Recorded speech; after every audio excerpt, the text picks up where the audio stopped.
Is it okay to have the water? Hello, hello, hello, hello, everyone, and welcome to the shop. I'm Nick Bayne. I'm the head cheesemonger for the Fine Cheese Company here at our shop on Walcott Street in beautiful UNESCO World Heritage Protected Bath, where we have been for over 30 years now. So welcome in. This is usually where you can come in right to the front door over there, meet me or any of the other cheesemongers here and get a wonderful piece of these many great cheeses right behind me here. This is the real thing. This is not just the background we put in here, but I wanted you to be able to come into my shop here for us to present to you. So while we're waiting for a few more people just to join in here on YouTube, I'm just going to give you a quick little rundown of what we're going to be doing tonight. So this is boarding school. We're going to teach you the art of the cheese board, which is something I think people get a little overwhelmed by, certainly. It can take a little bit of time to do. Cheese is a finicky thing, isn't it? It's something that we can break and crumble. It's something that's full of pungent aromas. We're not sure what order we should eat it in. So we're here to kind of dispel all of the mystery around that tonight and show you how to create a beautiful cheese board that is worthy of the pros. This is how we like to do it. Now, some people like a little bit more of a minimal approach. They like to just put a few spare pieces of cheese on a board or a plate with just a couple things around them. Some people like a bit of an abstract avant-garde approach. I spent a very sad year or two trying to go for a molecular gastronomy sort of look to my boards, which, let me tell you, for me didn't work, but some people are amazing at it. Some people just like to put a few cuts on a plate and just have a bunch of jams and chutneys and their various accompaniments around them. That's a style too, but I'm going to do a little bit of everything here. So we're going to have a whole cheese there. We're going to have some longer cuts of cheese, some slightly intricate arrangements of things. And then I'm going to show you how to put that all together with a few wonderful accompaniments we have here, both from the Fine Cheese Company ourselves. We have some jams and chutneys that are produced for us by a wonderful producer called Kitchen Garden up in the Cotswolds. We have some of our biscuits. We have our own bakery up in Derbyshire, Artisan Biscuits. And so we've brought a few of those to put on the board here as well. Some delicious pickles and then a little bit of fresh produce, because nothing tastes better with cheese than a few aromatic herbs and vegetables. So without further ado, let's talk about the 5 wonderful artisanal British cheeses that we're going to be using on our board tonight as part of the British Cheese Weekender. I love it. So let's first start out with how we're going to kind of arrange the cheese. So we're going to work with 5 cheeses tonight. And when we do that in cheesemongering, frequently what we do is try to mix different milks. So make sure we have a cow's milk cheese in there. You have a goat's milk cheese in there. You have a sheep's milk cheese in there. If you want to go for the sort of grand assortment, you can have a buffalo's milk cheese in there. We're not doing that tonight, don't worry, but we could. And you also want to mix textures. So with 5 cheeses, you could, for instance, do 2 soft cheeses, 2 firm cheeses, and a blue. You could do a really soft runny cheese, a kind of fluffy textured soft cheese, a semi-soft cheese, an extra firm cheese, and a blue. But I do always like to have sort of 2 of each category there, and finishing with the strongest one, a blue. And let's talk about that too. I like to increase in strength as we put the cheeses on the board. So you start with your mildest, then something a little stronger, a little more intense, and finish with the spicy blue at the end. That's how I like to do it. And that's how I'm going to be showing you how to do it tonight in my way of doing it. So the first cheese we're using tonight is this little beauty right here. I don't know if you can see the writing there. That's Lipiat. And this is one of our locals to the West Country down here. So this is made in Corsham, just a little bit outside of Bath, by a fantastic cheesemaker, Juliana Sedley, and her partner, Karim.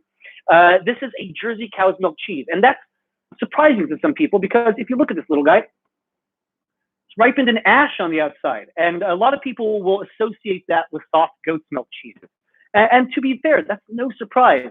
Juliana, when she was learning to be a cheesemaker, first worked for a really fantastic producer in the United States called Capriol, who specialized in goat's milk cheeses and nothing but goat's milk cheeses. In the UK, she learned from the late and great and wonderful Mary Holbrook, who's considered the godmother of British cheese, who produced, among other things, a really lovely soft ash ripened goat's milk cheese called Tinsborough. And Juliana has moved on, instead of goat's milk cheeses, into cow's milk cheese making. So she makes a really lovely Revolution style. I actually have it behind me over here, called Baronet. So that's a washed rind, a little bit of a stinkier, more pungent thing. But this recent cheese emerged in the last year during the pandemic as a way to use some of the milk she was left with when sales sort of dried up. For a lot of cheesemakers, this was the issue. There have been a lot of cheeses created during the pandemic just because they needed to find an avenue. Cows don't get furloughed, right? They keep producing milk. Same with goats, same with sheep. So you need to do something with this milk that you're purchasing. And this little cheese kind of came into being as a result. So you can see, lovely and ashed on the outside. I'm actually going to cut into one of these. Now, we're not going to do that for the cheese plate, but I do kind of want to show you the inside here because it is one of my favorite visuals to a cheese. Because that ash rind right there contrasts so beautifully with the interior. There we are. Let's take a little look at this, just because I want to show you what style of cheese this is. So the rind is a little bit wrinkly on the outside there. It's what's called geotrichum. It's a yeast imitating mold that creates kind of wrinkly exteriors. You'll also see it on the next cheese there, the Cinnadon Hill.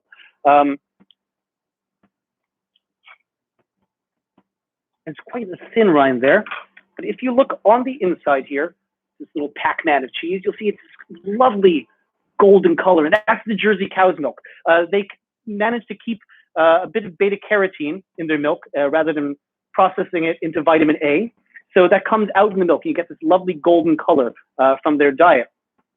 Now, when it comes to a cheese plate with something like this and a nice small round cheese, especially if you have a nice round board like this, I like to put that dead in the middle, not cut it up at all because it's quite delicate anyway. So we're going to put that right there as kind of the axle that everything moves around right there. You can do this with all kinds of similar cheeses, small camemberts, for example, little triple creams, other small goat's milk cheeses like a Seltzer or the Brightwell Ash made by the next cheesemaker that we're going to be coming to. As long as it's right there in the center, people can feel free to take their cheese knife and divvy it up as they please. It is left to them to have as much as they want. So that's cheese number one for us. Now we're going to move on to the second one, and that's going to be another soft cheese. Now, one thing I do like to do, usually, is vary the types of molds I have on the outside of the cheese. So you might have a white-rinded cheese, what we call a bloomy roll, usually Penicillium candidum or Penicillium camemberti, bries, camemberts, triple creams like the Lys de Bourgogne, that sort of thing. There's geotrichum, which we just went over, the little yeasty, brainy, wrinkly looking one. You can do a washed rind, which we're going to come to as well. I chose to go with two geotrichum rinded ones this time because we're in a lovely time of year, and that's spring. And that means all these young cheeses are benefiting from this wonderfully complex, microbially astounding milk that's coming right after the lambing season, after the kidding season, after some early calving. And so the younger cheeses this time of year are kind of what I go for. And so this next cheese here is one just like that, and that is the Cinnadon Hill, shown here with the lovely Anglo-Nubian goat with its floppy ears on the label. And this comes from Norton and Yarrow. And Norton and Yarrow are two people. It's Rachel and Fraser. They're a married couple, and they make fantastic cheese. It's one of the smallest producers we work with. They're producing in a small converted shipping unit in Oxfordshire on a Earth Trust farm. They have about 150 goats or so. And this is a beautiful raw goat's milk cheese. Now, they've only been making for, about 5 years now. But this is one of my favorite goat's milk cheeses in the United Kingdom. They're all just lovely, hand-produced. You can even see little details on this one that you wouldn't normally see in something a little bit more large scale. On the top there, you'll see little holes. That's where it's been sort of punched gently into its form before being taken out and aged. And this one is just utter complexity and delicacy. So the first cheese we have there, the Lipiat, is gently buttery, slightly olivey sometimes, a little citrusy. This comes up slightly more in intensity. So aromatically, it's just sort of sweet and floral and yeasty. The taste is going to be kind of walnutty, a touch sort of Meyer lemon sweetness to it, that little kind of citrusy character. I absolutely adore it. And this one we're going to cut in an interesting way for the cheese board. So it's actually firm enough right now that you can cut through it quite easily without it gooping out on you. Now I'm going to use a tool right now that you might not have at home, which is a cheese wire. That's this handy dandy thing right here. But you can feel free at home to use something like a cheese knife, like that right there. You can use a chef's knife. I suggest something a little bit thinner than the one I brought today. If you have kind of what we call a prep knife, that's about half the thickness of that one. That will cut it just fine.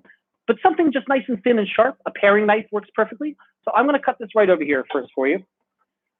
Now, those of you who got the cheeses that go along with this, lucky you, and if you didn't, that's fine. But if you have them, I'm only going to be using about half of this tonight, which leaves you a little bit more cheese for later, but also means that there's room for error if you want to play along with me here. If you kind of break it or it crumbles or something, that's absolutely fine. You can just keep on cutting your next piece. So I'm going to cut this halfway, right down the middle here. There's that beautiful bone white interior. Let's see if that hits the light right there. There we are. There's a little bit of what we call a proteolized layer, or some of you might call a breakdown there, where the proteins are breaking down around the outside, but it's mostly really nice and young and curdy, just about 3 weeks old right now. Now I'm going to cut this in a little bit of an interesting way to lay it out on our board right here. And so we start to get into the kind of the intricacies of cutting. So one down the middle, we've cut it in half there. The two little towers. Cut this one down the middle here too. So you get two kind of vertical triangular pieces there. There we are. So two like that. And exactly the same for the next piece. So just like that there.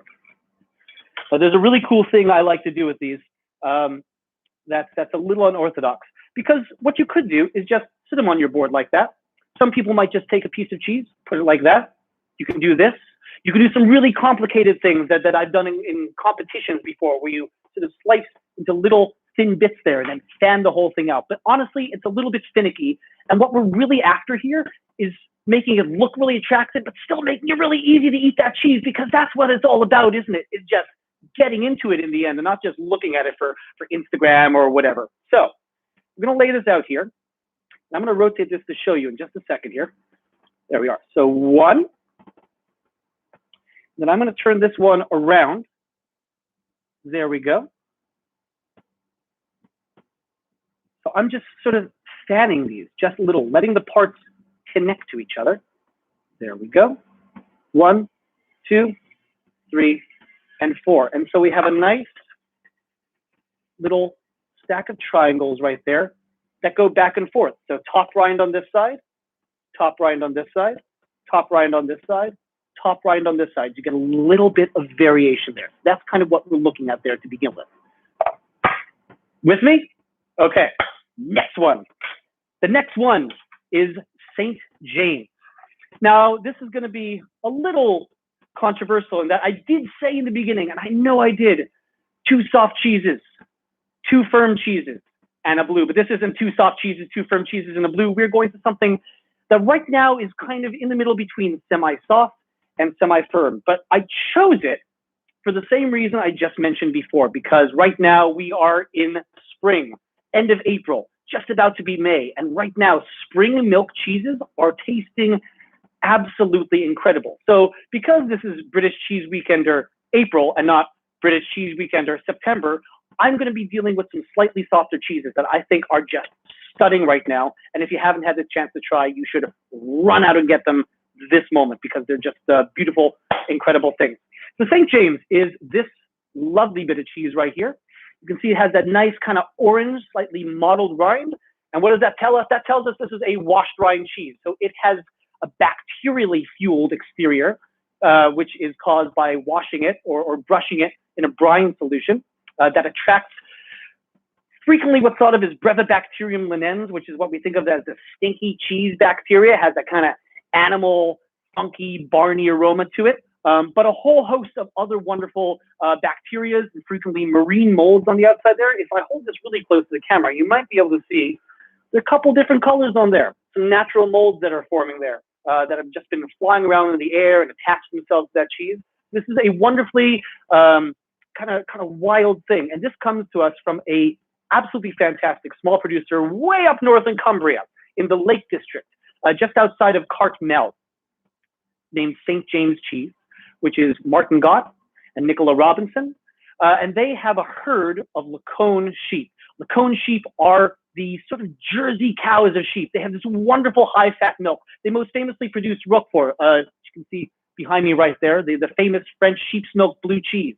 And they have a herd of these, and incredible milk from them. They are out on the grass as much as possible. And Martin and Nicola also came up as cheesemakers, once again, with Mary Holbrook, who I mentioned before. And her ethos was that of handmade cheeses, that the cheesemaker should be informed primarily through their know-how and their hands-on experience of a cheese, as opposed to simply checking numbers and acid levels and having timers. They should know how to make cheese by hand and produce on an insular basis. And so they've taken that ethos and made it their own too. They make their own starter cultures, which is a rarity. A lot of people buy in starter cultures, and there's nothing wrong with that, but you get a very specific flavor of their herd because they're using their own starter cultures to make cheese. They make their own rennet for the most part. So again, the coagulant that splits the curd from the whey comes from their own animals. And so you get this very, very distinctive taste of place to their cheeses. You really taste their herd. So sheep's milk cheese in general has this kind of fattier taste to it. It's a higher fat milk to begin with, so that informs the flavor of it a little bit more as you're having it. And you really get through the fat there, this almost olive oily taste, this really, really herbal character, barny, meaty, robust. And when you have these ones right here, you can sort of see, ideally right now, right where I like it, there's a slightly chalky middle where, again, the proteins haven't fully broke down yet. Slightly gooier edge, but it's still holding a lot of structure. It might remind you all of Taleggio if you've seen that before, and that's no surprise. It's kind of modeled shape-wise and breakdown-wise after that a little bit, but tastes wonderfully different. Now, when you look at a piece of cheese like this, that's a little bit of a difficult one to put on a cheese board because you got one long hypotenuse there, one kind of flat side, those are both open, and then a short rind on the back side. I'm going to do something a little controversial, and I might be flamed about this on the internet after this, and I just don't care because this makes for a really pretty cheese board and really easily handable cheese that is a wash rind. It has this kind of sticky exterior. People don't like to touch as much. So watch out. I'm about to cut the back rind off. I know, I'm a terrible person. But we're going to do that. We're still leaving the rind on two sides of the cheese. You'll still get a taste of the rind. People frequently ask, should I eat the rind? And on this one, I say absolutely. I say on most cheeses, as long as it's a natural rind, you should at least give it a try, a taste. If you don't like it, you don't have to eat it. That's why I'm at least leaving it on most sides of this. I'm not just making cubes of soft cheese that have no rind whatsoever and have lost their character. So we're going to do a really cool little cut with this one. And I'm going to show you with this knife. So this is a triangular cheese. There's going to be one cut there, and then we're going to divide these into little triangles that you can kind of jigsaw around this board here. So here's cut number one. Ta-da. Cut number two. Ta-da. And now we're going to divide these into little kind of triangles that you can put together in a really attractive way on your board. Always a bit of a struggle with this shape. We're going to get there. And it's going to look really good on yours. It's going to look really impressive. That's the thing I love doing. I love bringing just a big, bountiful cheese board to my friends and watching them ooh and ah. And what better time than when we're coming out of this pandemic and you can actually have people over to impress with your cheese board and just to enjoy a little bit of company with, right? So here we go. We have all these lovely triangles. And now, as I'm arranging this cheese board, I'm actually going to be arranging them as you would read a book in English, left to right, on the board. So you can try center, then this one, then this one, then this one, then this one. So here we go. Little triangles. 1, 2, there we go. 3, 4. Even I have trouble sometimes. 4, 5, and 6. And those are just standing on their own there. You can kind of see what I've done there. I'm going to tip it a little bit, not enough for them to fall off. You can see it's a little bit of a jigsaw pattern there. Whoop. There we go.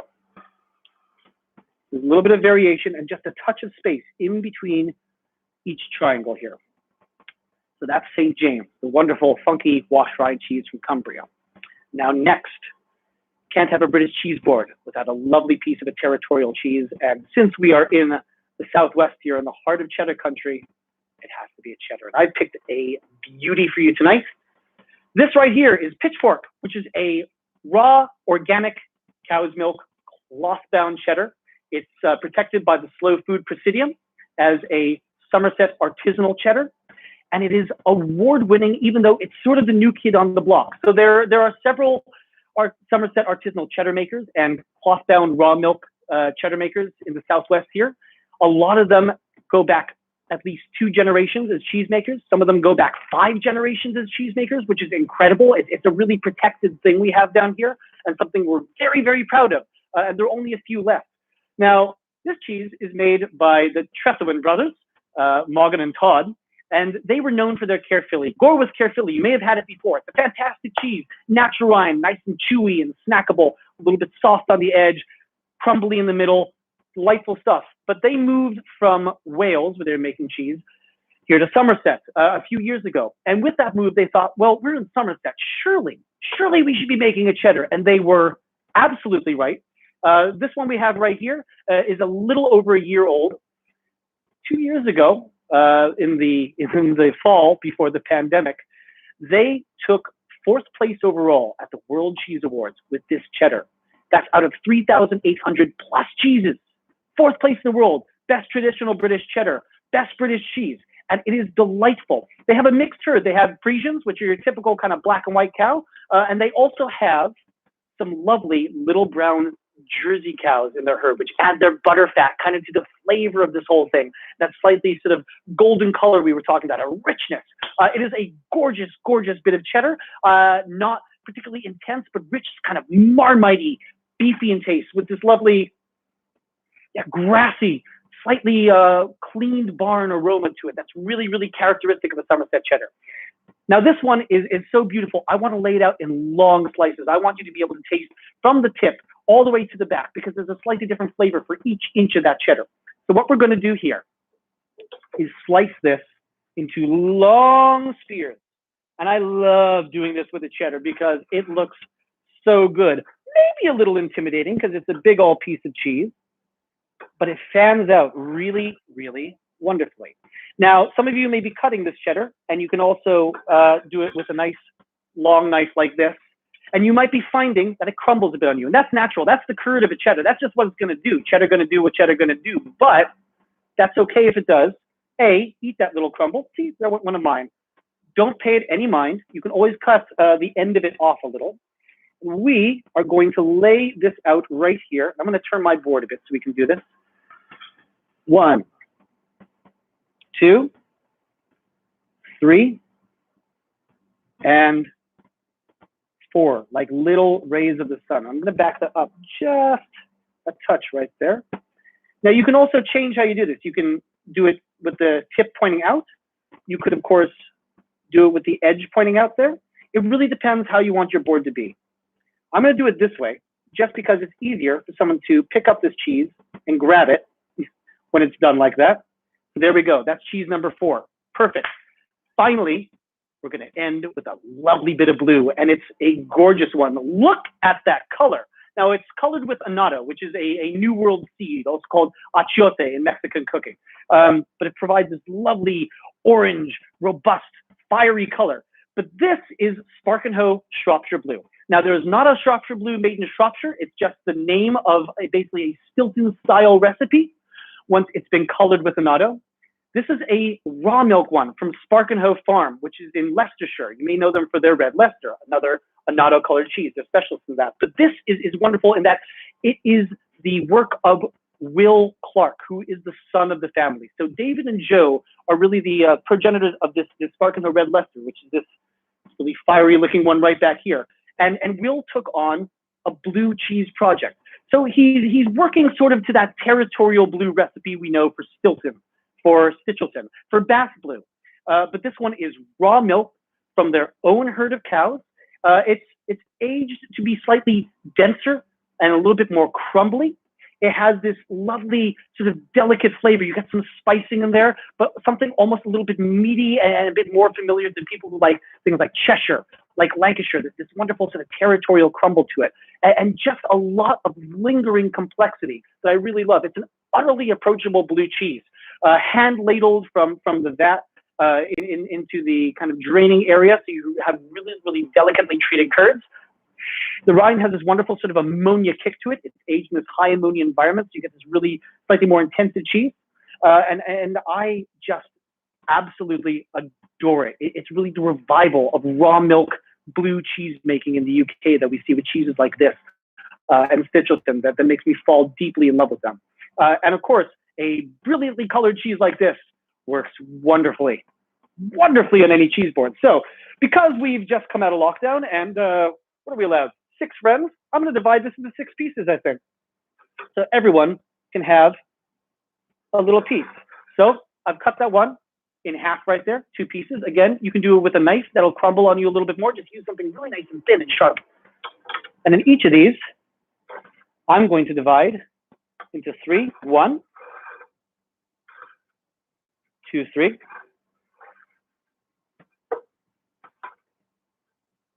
4, 5, 6. And you'll notice this isn't a particularly long diameter cheese like that cheddar, right? It's a little bit shorter, stubbier, and that means I can put together one of my favorite things, which I call a fishbone. Some people call it sort of spinal, but it really stacks up wonderfully. So we're going to do a piece like that and reverse it. Reverse that. Reverse. Move the other cheeses down just a little bit because I'm filling it up. Reverse. And there we go. It's this wonderful sort of boned pattern right there. You can see. There we are. Back and forth, back and forth, back and forth. Creates a little dip right in the center. So there we are. Our cheeses are on the board. But what do we do with the rest of it? Because what goes with cheese? Accompaniments. You have to eat other foods with cheese. I mean, cheese is wonderful, but it's only heightened by everything else you can put there. So I've brought a few things to the table. Some crackers, these wonderful 3-nut crackers we have here. I have some herbs because I don't believe in putting any sort of vegetation on a cheese board that you cannot at least eat. That's not food safe or to be used in food. I think you should always have something edible on there and something aromatic on there. I love to bring out the flavors of the field and the kind of the aromas of the cheese with herbs on there. I have some pickles, I have some chutney, and I have what we call a fruit for cheese, which is kind of like membrillo, but mine is made of delicious British gooseberries, which have this lovely acidity to them. So here we go. That center cheese, I'm going to put a little ramekin of chutney right here. Move that just a little because that is for the blue and the cheddar particularly, something kind of spicy and intense with a little bit of a kind of acidic vinegary quality, like a chutney, goes wonderfully with a kind of Stilton style blue or with the traditional cheddar. It's classic pairing. This is a beautiful plum chutney, that thing you see right there. And I like the plum. It's sort of deeper flavor, kind of like you would have with an onion chutney, but with a little bit less of a spicy edge to it. We're going to use a few of these lovely spring onions I have here. So it being spring, I figured I want to have a spring onion. And I love how these taste with cheese. I've really become quite fond of them. Little spicy edge to them. I'm going to use those. You see this little curve those have there to support these pieces of St. James that otherwise are a little in danger of falling over. There we go. Lovely. So it's kind of curving there, and you'll sort of see all this in the end, but you can, if I bend it, there you are. Those are the spring onions right there, what we would call scallions in America. If you're watching from America, you might be. I don't know. I hope you are, because British cheese is wonderful no matter where you are in the world. There we go. I think I should use a few pickles on there. I love pickles. I'm a big pickle fan, whether they're sweet pickles or sour pickles. I love having that acidity against the richness of cheese. You know, we're always looking for balance, whether we're pairing wines with cheese or beer with cheese or cider with cheese. We want the kind of contrasting. So, you know, sweetness with salt, fattiness with acidity. You want to match them up so you'll have this sort of next flavor come forth, because ideally, you're not just tasting the cheese, you're having a whole flavor experience in your mouth, and that's the best thing ever. So little bit of pickles, and kind of my secret to pickles. People don't realize you might want to do this. What are pickles in? Well, they're in a brine, whether it's vinegar or salt. You know, you can see these are lovely pickled shallots there, shallots, which come in a jar that's filled with brine. Now you can put them right on your cheese plate. And I've cut these ones in half already, so they're a little bit smaller and they'll fit. But then you're dripping brine all over your cheese. You're just getting everything soggy. So what I like to do with these is I take them out and have a little tea towel, or you have a paper towel, ideally not something too thin that's just going to rip on them. I'm going to take those out there. I'm just going to dry them on there for a second. They don't need much because you don't want to, sort of dry, sad pickle. Pat them off there. And we're going to line those up. And I particularly like these pickled shallots with the pitchfork cheddar. I think it's a brilliant combination. There we go. So I'm going to line those up right along the cheese. Now you can make lovely little sort of rows of those. You can pile them up. With this particular one, because I like them with the cheddar, and actually they're really good with the Lipiat too. What's really wonderful is I found they don't really overwhelm it. You just get even more of a buttery flavor from the Lipiat. The magic of the shallot. I'm making just a little kind of pile in there, really nicely arranged, because you don't want to just throw things on cheese plate. You want to be eating with the eyes before you're eating with your nose, before you're eating with your mouth. So there we are. It's kind of swooped around there in a little pattern right around the cheese, just tucking it in like a lovely little pickle blanket. Who wouldn't like that? And we're going to use some of these biscuits here right along the other side. I think these would go well with the goat's cheese because ideally that goat's cheese tastes really lovely and delicate on its own. So I'm going to kind of fan these out right there. There we are, 1, 2, 3. These particular ones have nuts in them.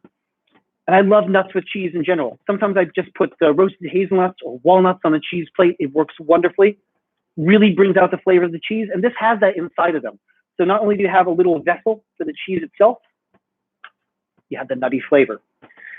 I'm going to take a little of this membrillo style thing. So this is the gooseberry fruit for cheese. There you are, gooseberry. A little bit more solid than a jam, which I like because then it just doesn't ooze everywhere in your cheese plate. And I've taken a little cone of that right there. And that's going to be placed right there, right against the goat cheeses. It really stands out, that dark color against the bone white of the goat cheese. Take a few little aromatic herbs.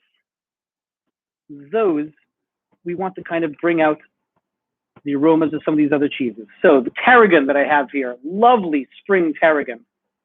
There's not a lot this time of year that grows in the UK, to be honest, that we can eat in terms of vegetation. There's some wonderful wild garlic out and about in the hills. You have some herbs, some tarragon, some thyme being grown. And so this for me works very, very well. And I'm actually going to place this, again, by the St. James there, right along the outside.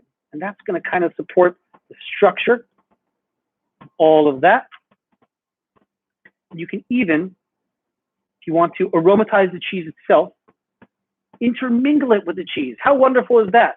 Just get a little bit of this in between, little vegetation there, holds the cheese up, smells wonderful, works with the cheese ideally. Don't use anything really, really strong and acrid, but something that smells of the fields, the grass, like the tarragon. And I have some beautiful thyme right here, and we are going to tuck that in right underneath the edge of the Lipiat. I think Juliana Sedley, the cheesemaker, this one would agree that this smells perfect with her cheese, particularly with kind of milder, younger geochicken ripened cheeses. I love thyme against them. It's classic on Provençal goat cheese. You see it pressed on the top of it. You'll see it on the top of kind of a lot of cheeses like this in France as well. I've done it with Norton & Yarrow's other cheese, Brightwell Ash, pressed it in there for a kind of special edition before. And that's just going to smell wonderful against everything there. There we go. And be held down very nicely by the cheese itself. And my friends, here we have an absolutely beautiful cheese plate. I'm going to tip this at you a little bit. Right there. I hope you can see that as well as I can. There we are. That's what you can serve people, and it's really, really easy. There's really no huge trick to it other than arranging things as they balance on each other and as they're attractive to the eye. Just think about what smells good with what you're going to eat, what tastes good with what you're going to eat, and put that together really wonderfully on a plate. So I hope you've enjoyed that. I hope you're enjoying British Cheese Weekender. I hope you've asked some really good questions to the wonderful Ruth Raskin, who's been handling our chat off camera. Thank you, Ruth. And have all the artisanal British cheese you can. We're all about it, and I think you should be all about it too. And thank you so much for joining me. Have a great night.